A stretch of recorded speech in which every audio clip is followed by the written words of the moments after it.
Since 1906, the NCAA and its number of institutions have not only been the main pipeline for professional sports, but it has also been a powerhouse for sports content, from March Madness to the college football playoffs and even baseball playoffs. The various schools garner hefty dividends from pitting the athletes of the institutions against each other, with the University of Texas making over $180 million in 2017 alone through athletics, and Clemson football head coach Dabo Swinney bringing home $9 million for the year of 2018 alone. It's safe to say that the college athletics business is mighty lucrative.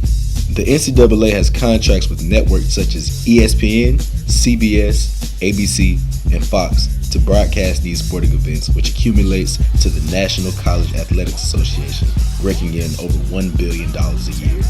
If the schools make so much money off of the players, and the NCAA makes so much money off of the broadcasts, why aren't the players on the payroll?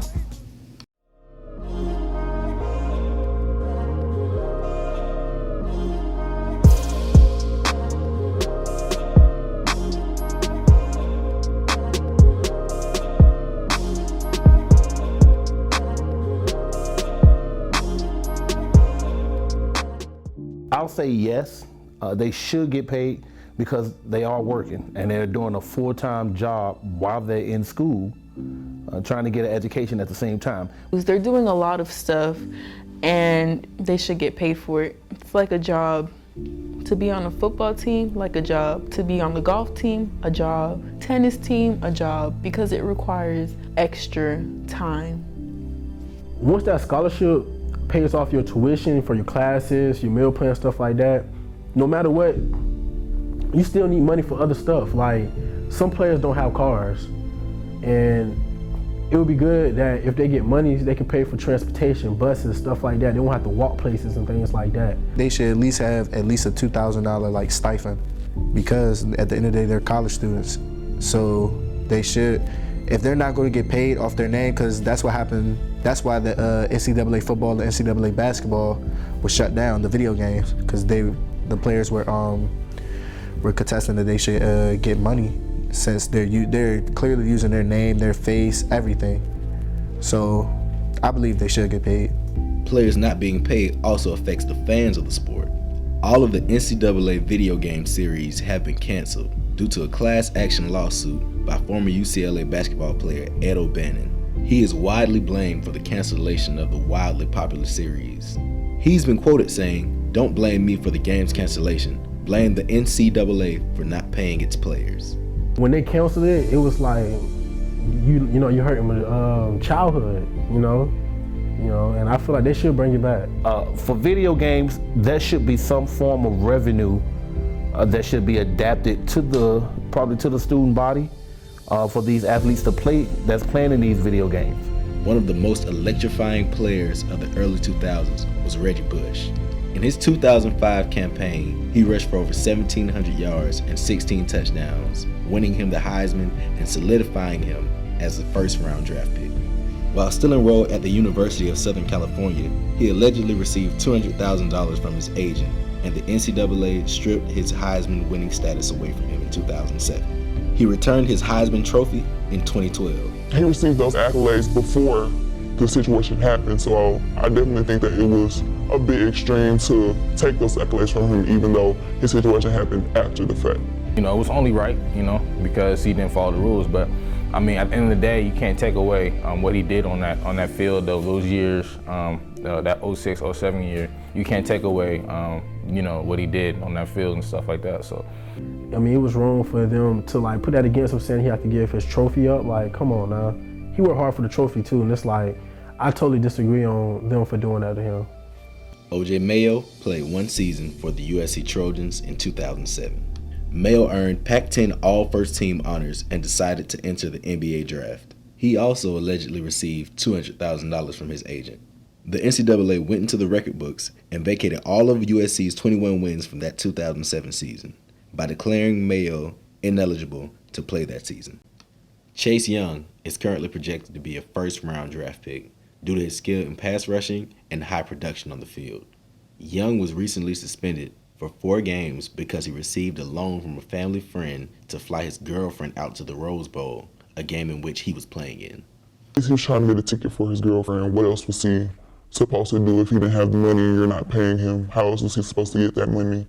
I think that they're going to so many extremes to try and keep players from accepting money, but it's happening anyway, so why not make it legal? Being loaned the money to fly out his girlfriend and being suspended for how many games? 4 games? It was very unrelated. Donald Delahaye had a successful, monetized YouTube channel about his journey as a kicker. He received a scholarship and became the starting kicker for the University of Central Florida. He continued to make his YouTube videos about being a college kicker. It's his personally. You can't help, if you get paid off of royalties off of something you did that you was already doing prior to you playing on the collegiate level, why should that affect anything else that you got going on? Even if it was something personal for him, personal becomes business when you're attached to someone's brand. So I do think he should have been mindful of what he was doing, but removing him from the team altogether is a stretch. The NCAA gave him a choice, either demonetize his YouTube channel or be declared ineligible. He chose not to demonetize his YouTube channel, and UCF released him from the team. The NCAA has reached a verdict to allow players to make money from their name and likeness, following the passing of the new Fair Pay to Play Act in California that would allow players to benefit from their name and likeness as long as the institution that they play for garners over $10 million annually from athletics. I think that's a great idea. I don't see why they wouldn't be able to. It's their name and their face and their image that is making money, so I think they have rights to that. Just like if someone was to post a picture or video of you without your permission and they will make money off it, you could sue them and get money for that. So I don't see why that should exclude athletes. You got a full scholarship, you got room and board, you get a free education. Now, it's up to you to brand yourself. It's up to you to brand your own YouTube channel and whatever it is that you decide to do. If you got a source of revenue coming in and you starting a career while you're on the collegiate level, isn't that what college is all about? Starting your career level? Being creative. So why not let these kids be creative? People have a favorite player. They come and they're going to support their favorite player. They're going to spend money on their favorite player. But former Villanova defensive back Trey Johnson feels as though that isn't enough. He filed a class action lawsuit against the NCAA for violating minimum wage laws. He's been quoted saying, by refusing to pay athletes the minimum wage, the NCAA is essentially saying that it is okay for athletes to be paid as long as someone else is cutting the check. A lot of kids, they don't want to go to school. So I feel as though like, if you don't want to go to school, you should still be able to see if you're good enough to play with other people. There is a large amount of players that would rather be paid for their talents than subject to the game being taken away from them if they are compensated. This has opened the door for developmental leagues such as LeVar Ball's JVA, the Arena Football League, and many minor league teams for the MLB, none of which require any form of post-secondary education to enter. I think it depends on my personal situation. If I was someone who was great in the athletic area, but I lacked in the academic area, I think I would go to a more developmental route. I'm still applying the same rules. I'm still going out here working hard. Yes, I got a scholarship, but the scholarship only pays for room and board and me to get an education. But when the cafe and everything closed after hours, I'm hungry. I ain't got no food in my refrigerator.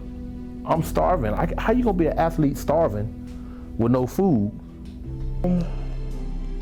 I definitely think there are a lot of things that would entail for everybody to get paid, because what about the people who don't play at all? They're just on the roster, they get paid too and they don't do anything. Who gets paid more? Does the starting players get paid more? Do the star players of the team get paid more? Even though that one player might go to say like the Patriots or the Steelers, the whole team helped him get to that point. So I feel like all the players, like they should get something. I feel like they don't want them to get paid because the NCAA is greedy. I mean, they making billions of dollars. All these big time games, like the national football game, make millions. That's just one game, once a year, and that makes millions. But if they're gonna open up an avenue and get paid and know how to get paid without them messing up what they're doing on the diamond or on the football field or on the court, by all means, man, let these young people make their bread the way they need to make their bread. because you don't know their background and where they come from. They might be trying to make something a men because they got to take care of mama, because mama got a notice on the door saying, hey, rent due, you getting ready to get put out. So this is what they doing to make money. So let these kids make their own money doing what they do. There have been players that skipped college altogether and went straight to the pros. Most notable would be Kobe Bryant, CeCe Sabathia, and LeBron James. The King himself is quoted saying he chose to enter the NBA draft because he couldn't get his mom out of the hood while being in college.